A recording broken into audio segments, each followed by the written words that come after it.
Hello everyone, welcome to umbrella classes. I hope आप सब अच्छे होंगे। हमने ये करंट अफेयर की सीरीज़ स्टार्ट करी थी जिसमें मैंने जून के करंट अफेयर विजन आईएएस के साथ स्टार्ट किए हैं।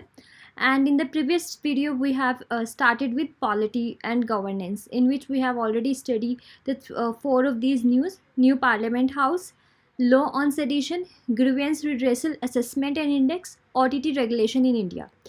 And today we will be going to start with our next topic of polity only, which is affirmation action. तो इसमें क्या है, US supreme court limited affirmative action in college admission. सबसे पहली बात, before starting it you should know what is affirmative action. Affirmative action क्या होता है? ओके, अब अफर्मेटिव ये होता है कि जिसे हम पॉजिटिव एक एक्शन बोलते हैं। For instance if I take the example of India only, India में अफर्मेटिव एक्शन क्या है? जो ये रिजर्वेशन सिस्टम है, it is an affirmative action which is a positive action against whom? Against the discrimination which is being created among the people of lower class based on their religion, caste and their economic level. So similar to that level, USA also have started some affirmative action for the college admission. And but अभी क्या हुआ है कि जो US का supreme court ने उसने इस एक्शन को लिमिटेड कर दिया है। और उसमें जब भी जैसे कॉलेज एडमिशन्स होते थे तो वहाँ पे जो डिस्क्रिमिनेशन होता था वो on the basis of race and on the basis of colour होता है।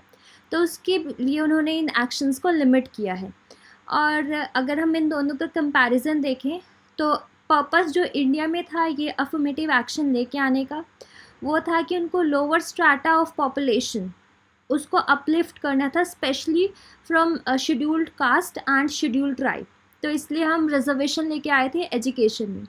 यूएस में था कि उनका पर्पस था कि उनको एक लेवल प्लेइंग फील्ड प्रोवाइड करनी थी, जो कि हिस्टोरिकली डिस्क्रिमिनेट हुए हैं on the basis of race, gender, sexual orientation and disability. उनके लिए उनको एक लेवल प्लेइंग फील्ड मतलब सबके लिए इक्विटी उनको मेंटेन करनी थी। इसका जो जेनेसिस है हमारे इंडिया में वो हमें मिलता है article 15 subsection 4 and article 16 subsection 4। And ये वाला जो यूएसए में है उसका हमें ओरिजिन मिलता है civil rights of 1964 which ban discrimination on various grounds.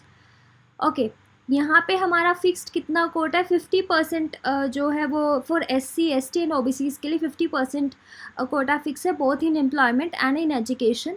And यहाँ पे ये वेरी करता है from state to state, it not fixed only like for entire US. इस टाइप की हमारी कंसिडरेशन होगी, it will change, it will vary from state to state.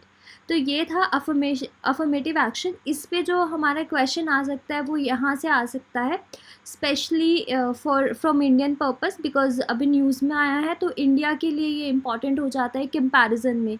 तो आपको ये सब चीज़ें एक बार गो थ्रू कर लेना, which is very important specially for prelims purpose.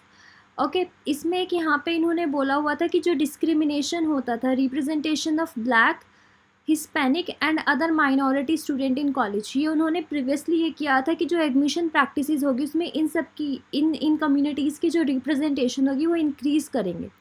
तो ब्लैक, हिस्पैनिक वो होते हैं जिनकी फर्स्ट लैंग्वेज जो है वो स्पेनिश होती है एंड ओरिजिन जो होता है वो अमेरिका का होता है, ठीक है। एंड ये हमारे जो रिजर्वेशन सिस्टम है वो एक अफर्मेटिव एक्शन है जो कि इंडिया में कंसीडर किया जाता है for in education, employment, government scheme, scholarship and politics.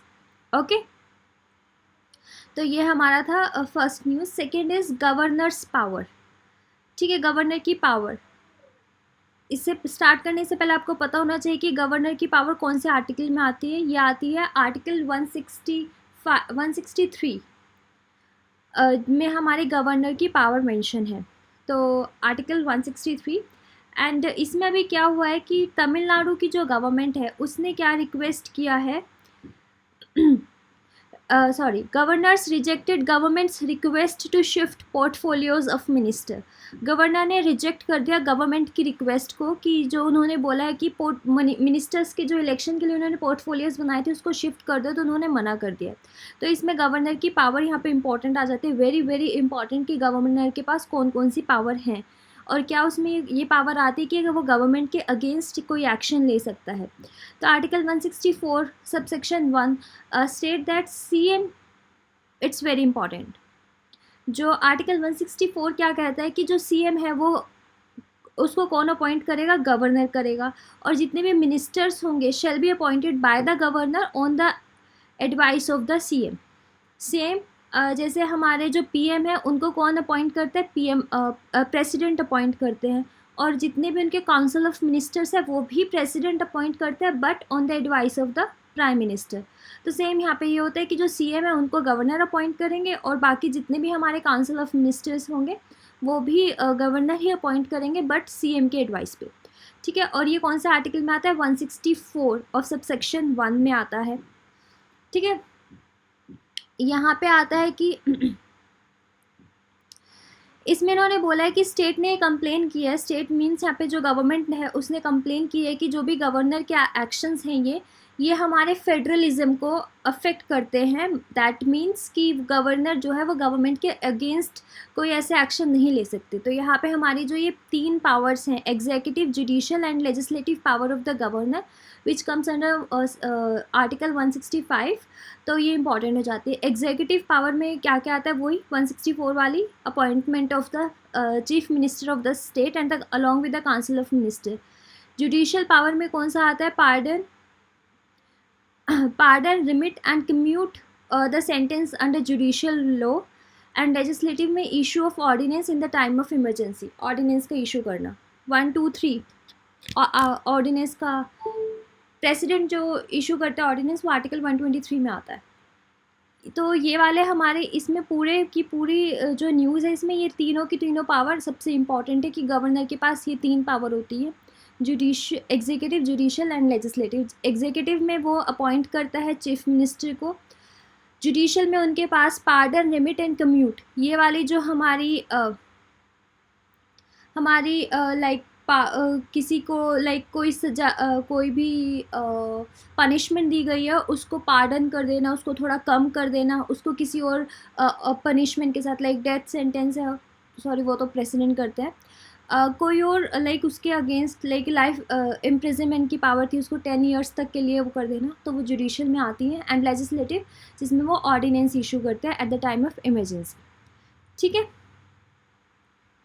यहाँ पे इन्होंने बोला है various committees like Rajamannar commission, Punchhi commission, Sarkaria commission and Venkatachaliah commission, ये वाले जो कमीशंस है इन्होंने कुछ स्टेप्स रिकमेंड किए थे for betterment of the relationship between the governor and the state. तो ये थोड़ा अपने माइंड में रखना, ये आ सकते हैं MCQs बन के कि which among the following commissions have been recommended coordinate relationship between the governor and the state, तो ये इनसे ये आ सकते हैं। ठीक है, okay, so our next news is general consent to CBI। इस वाली न्यूज़ में कोई ज़्यादा इम्पोर्टेंस इतना नहीं था, इसमें बस ये था कि तमिलनाडु जो है स्टेट है उसने विड्रॉ कर लिया अपनी एक जर्नल कंसेंट अकॉर्डिंग जो कि CBI को इन्होंने दी गई थी। So I don't think so it's too important for your exam perspective. This is very important, appointment of DGP। ठीक है, पंजाब असेंबली ने पास किया है अपना पंजाब पुलिस अमेंडमेंट बिल 2023। तो पंजाब PCS के लिए बहुत इंपॉर्टेंट आ जाता है, जिसमें उन्होंने बोला है कि the bill amends the procedure for the selection of DGP का जो सिलेक्शन का प्रोसीजर है वो उन्होंने चेंज कर दिया है। मैं यहाँ पे एक चीज़ मेंशन करना भूल गई, जो ये गवर्नर्स की पावर है ये शेड्यूल 5 में आती है एंड शेड्यूल 5 आर्टिकल 165 से याद रहेगा। ओके, तो यहाँ पे इन्होंने पूरा का पूरा प्रोसीजर है जो बताया गया है कि हम कैसे कैसे DGP को, अब DGP जो हमारे सीनियर मोस्ट ऑफिसर्स होते हैं उनको अपॉइंट करेंगे। तो इसमें इन्होंने ये जो state government to form a 7 member employment committee from the panel, जिसमें 3 सीनियर मोस्ट ऑफिसर होंगे जो कि डीजीपी को चूज़ करेंगे, और उसका ये पूरा का पूरा अपॉइंटमेंट का एक प्रोसीजर दिया गया है। और ये हमारा जो है supreme court judgment on the police reforms in Prakash Singh versus union of India 2006, इसके ऊपर ये पूरी की पूरी अपॉइंटमेंट बेस्ड करेगी। डीजीपी हमारी स्टेट गवर्नमेंट ही सिलेक्ट करती है, एंड जो भी 3 सीनियर मोस्ट मेंबर्स होते हैं प्रमोशनल रैंक पे होते हैं, उनके में से एक डीजीपी एक पर्सन को चूज़ किया जाता है जो कि बोर्ड रिकमेंड करता है। ठीक है, उसके बाद जो भी एलिजिबल ऑफिसर होते हैं वो स्टेट उनको यूपीएससी जो कमीशन होता है उसको उनके नेम सेंड करता है, जहाँ पे वो उनको as a director of general police appoint कर लेते हैं। ठीक है, next is justice clock. Justice clock में था कि एक इलेक्ट्रॉनिक साइनेज सिस्टम यूज़ किया जाएगा हाई कोर्ट में, जहाँ से उनको वो is just like a I on the high court, वहाँ पे जितनी भी प्रोसीडिंग्स होंगी, जो भी कुछ भी इंफॉर्मेशन किसी स्टेक होल्डर्स को चाहेगी, जो भी की पैरामीटर्स होंगे, उन सब के बारे में ये इन्फॉर्मेशन देगी जस्टिस क्लॉक। ठीक है, तो ये कहाँ पे होगी, ये हाई कोर्ट्स में लगाई जाएगी, not in the supreme court, high court में। ठीक है, ये क्लॉक को यूज़ किया जाएगा और जहाँ से हमें सारी की सारी इन्फॉर्मेशन पता चलाएगी, and it will be a bird eye view for the court related data. जो भी कोर्ट का डाटा होएगा उस पर वो एक वाउचर जो होते हैं, मतलब पूरा वाउचिंग पूरा उनके ऊपर ध्यान रखते हैं, उसकी तरह होगा। Okay, Nyaya Vikas portal, it's very important, prelim purpose very important. Nyaya Vikas portal क्या है, ये सबसे पहले which ministry of law and justice for monitoring the implementation of centrally sponsored scheme. जो स्कीम सेंटर के थ्रू बनाई गई हैं उनको प्रॉपर मॉनिटर करने के लिए ministry of law and justice has created this Nyaya Vikas portal. इसमें यही इम्पॉर्टेंट है, और अब आपको पता होना चाहिए कि ये है क्या। ये क्या करेगा, ये डिपार्टमेंट ऑफ जस्टिस ने ये सेंट्रली स्पॉन्सर्ड स्कीम्स जितनी भी आती हैं उनको प्रॉपरली असिस्ट करने के लिए ये पोर्टल बनाया गया है, जिसमें वो दिखाएंगे कि जिस पर्सन के लिए वो, जिस कैटेगरी ऑफ पर्सन के लिए वो स्कीम बनाई गई है वो वहाँ तक पहुँच पा रही है फिर नहीं पहुँच पा रही। वहाँ पे फीडबैक लेंगे कि वो उस पर्टिकुलर स्कीम का क्या इम्पैक्ट रहा है, whether it is useful for the citizen of the country और नॉट।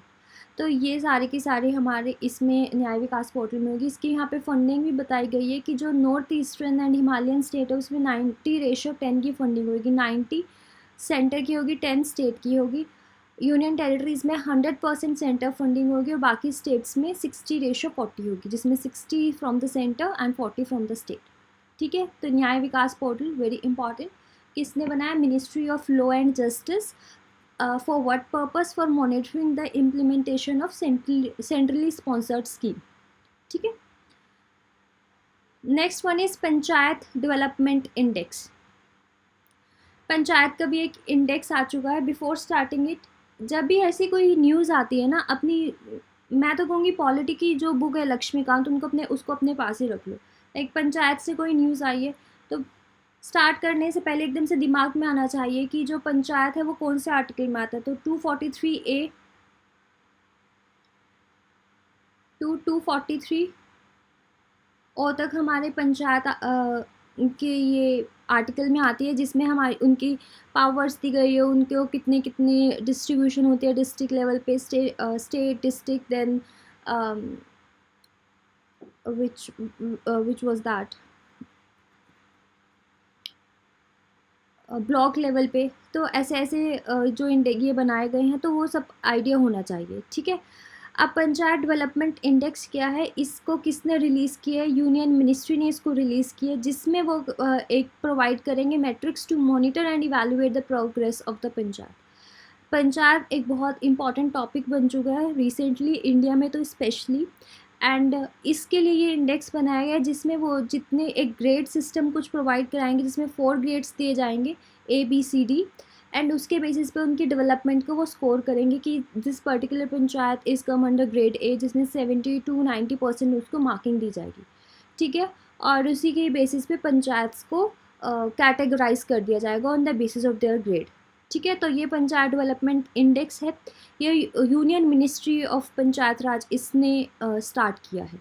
ठीक है, तो ये हमारी पॉलिटी की जो जून का करंट अफेयर था ये कंप्लीट होता है, जिसमें हमने पढ़ा है न्यू पार्लियामेंट हाउस, जिसमें पार्लियामेंट हाउस के बारे में कि ये सेंट्रल विस्टा प्रोजेक्ट के अंडर आता है। इसके अंदर राष्ट्रपति भवन, पार्लियामेंट हाउस और हमारे ये इंडिया गेट, इन सबको भी इंक्लूड किया गया था। प्लस जो लोकसभा हॉल है, राज्यसभा हॉल है, यहाँ पे flower, peacock, national flower lotus, ये सब रखा गया, तो हमने ये सब पढ़ा था। उसके बाद हमने सेडिशन के ऊपर पढ़ा था। 22nd law commission 279th report में उन्होंने यूसेज ऑफ लॉ सेडिशन के में बताया गया है। इसमें हमने पढ़ा था कि सेडिशन लॉ होता क्या है, ठीक है, होता क्या है ये मुझे कमेंट सेक्शन में बताना है, what is law of sedition. उसके बाद हमने ग्रीवेंस रिट्रेसल असेसमेंट इंडेक्स पढ़ा था। देन ओटीटी रेगुलेशन, इंडिया में जो है ओटीटी को रेगुलराइज किया जा रहा है।